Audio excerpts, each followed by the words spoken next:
Welcome to this tutorial using the Array feature in 3M Pattern Editor. This awesome tool lets you quickly duplicate patterns in a structured grid layout, perfect for maximizing material usage and efficiency.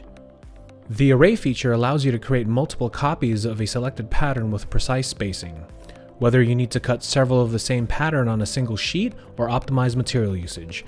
Array makes it fast and easy. To get started, first select the pattern you want to duplicate. In this example, I'll be using the door cup. The Array feature becomes available in the Quick Action toolbar on the right-hand side. From here, you can choose the number of rows and columns to generate multiple copies of your pattern. You can also adjust the horizontal and vertical spacing between them for precise positioning. Once you're happy with your settings, click Apply, and your pattern will be duplicated accordingly.